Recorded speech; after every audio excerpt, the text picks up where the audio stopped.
بينضم إلينا سيدة عبير موسي رئيس حزب الدستوري الحر، والتي تتحدث وتحدثت خلال الفترة الماضية بمنتهى القوة، بمنتهى الثقة، بمنتهى الرصانة، بمنتهى الوعي، وهي تتحدث عن مدنية الدولة التونسية وتحارب بشكل واضح بالكلمة وبالوثيقة وتفضح جماعة الإخوان المسلمين. السيدة عبير موسي، أهلا بيك. أهلا بكم. يعني ما تفضلتي بذكره اليوم وأنت تفضحين وتوضحين أنه حزب النهضة حزب أسس على الباطل، وأسس بتمويل باطل، تمويل خارجي من قطر عبر جمعية خاصة بالقرضاوي، وقلت بأنه لديك كل هذه المستندات. يعني أطلعينا على تفاصيل ما بين يديك من معلومات ووثائق بتؤكد أن حزب النهضة باطل شكلا ومضمونا. في الواقع نحن اطلعنا على الملف القانوني لهذا التنظيم، والملف القانوني تضمن عدة إخلالات إجرائية باعتبار أنه لم يحترم القانون المؤرخ في 3 ماي 1988 المنظم للأحزاب السياسية في 2011، باعتبار أن القانون يمنع أن يكون مؤسسو الأحزاب من بين المحكوم عليهم لمدة أكثر من 3 أشهر نافذة أو 6 أشهر مع تأجيل التنفيذ إلا إذا ثبت وجود استرداد الحقوق. ورأينا أن الملف خالي مما يفيد وجود شهادة في العفو أو شهادة في استرداد الحقوق، وأن من بين المؤسسين لهذا الحزب راشد الغنوشي الذي لديه أحكام قضائية، وحمادي جبالي وعلي العريض الذين قضوا سنوات عديدة بالسجن بموجب أحكام نهائية وباتة. أيضا لاحظنا أن تصريح تكوين هذا الحزب تم في يوم 28 جانفي 2011 وتضمن إمضاء راشد الغنوشي، في حين أن راشد الغنوشي لم يكن متواجدا في 28 جانفي 2011 بالبلاد التونسية، وقد قدم يوم 30 جانفي 2011، وبالتالي نتساءل من أمضى مكان راشد الغنوشي في تصريح تكوين الحزب، فضلا عن أنه لم يتم التثبت من أن المؤسسين لا يتمتعون بجنسيات ثانية بخلاف الجنسية التونسية، وهو ما يفرضه القانون التونسي وقتها، واكتفوا بتصريح على شرف قاموا به محامين، وهو ليس دور المحامين ولا يمكن الاعتداد بتصريحات على الشرف من طرف محامين للتثبت من مثل هذه المعلومات الدقيقة والخطيرة على الأمن القومي لتكوين حزب سياسي.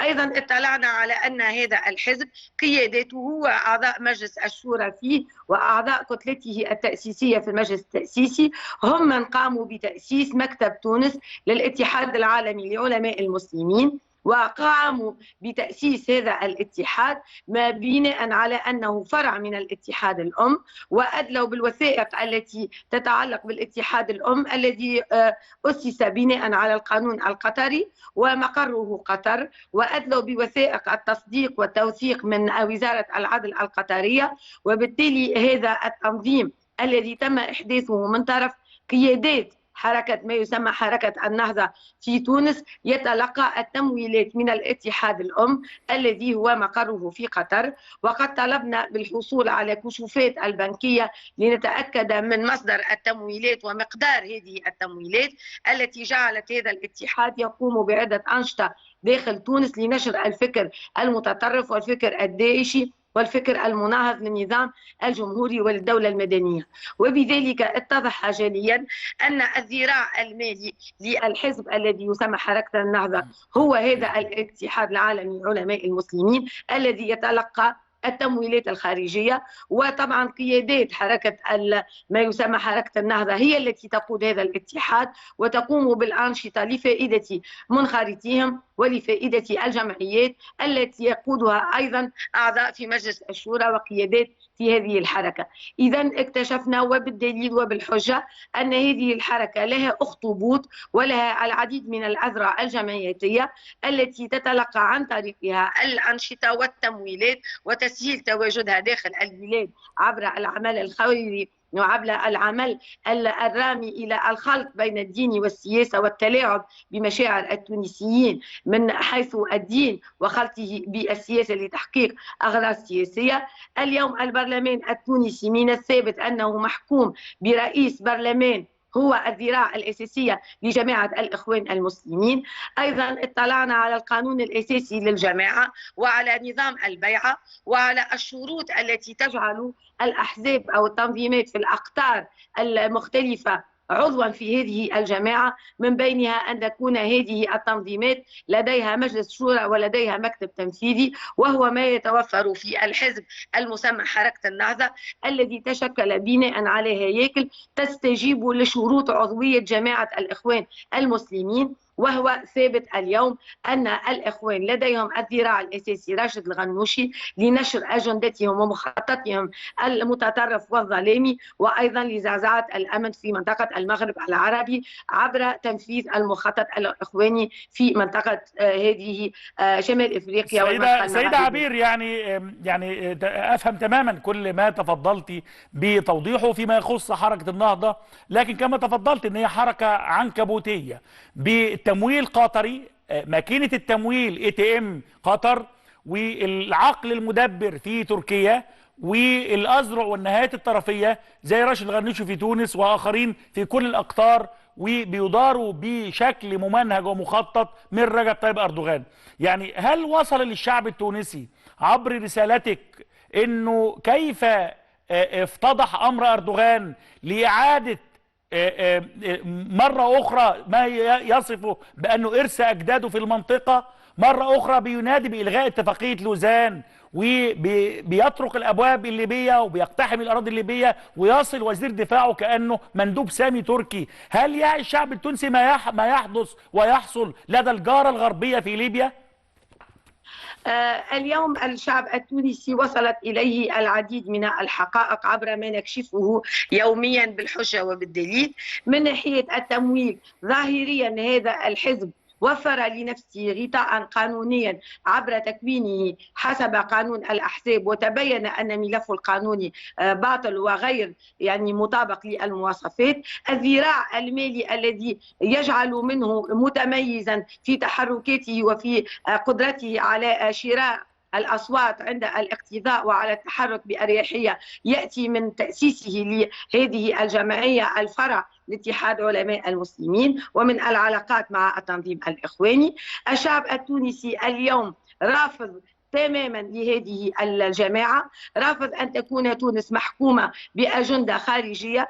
الشعب التونسي يرفع شعار أن تونس دولة مدنية، دولة وطنية، ولن تكون أبدا إيالة عثمانية. تونس لها سيادتها الوطنية، ودفع شهداء الاستقلال دماءهم من أجل أن تكون تونس دولة حرة ذات سيادة ونظامها جمهوري. وبالتالي الشعب التونسي اليوم يرفض أن يكون تحت إمرة أي جهة أجنبية، ويرفض أن ينخرط في أي أجندة تهدف إلى طعن الجارة ليبيا أو التدخل العسكري فيها أو المس من مصالحها الحيوية ومن أمنها القومي المرتبط ارتباطا وثيقا بالأمن القومي التونسي وطبعا الطمأنينة والاستقرار الذي نريده في تونس. والشعب التونسي ينتظر الخلاص من هذه المنظومة التي ركعته وأرادت أن تجعله اليوم في خدمة محاور معينة. ونحن نعرف أن تونس منذ الاستقلال والسياسة الخارجية التونسية تقوم على نبذ الاصطفاف وراء المحاور،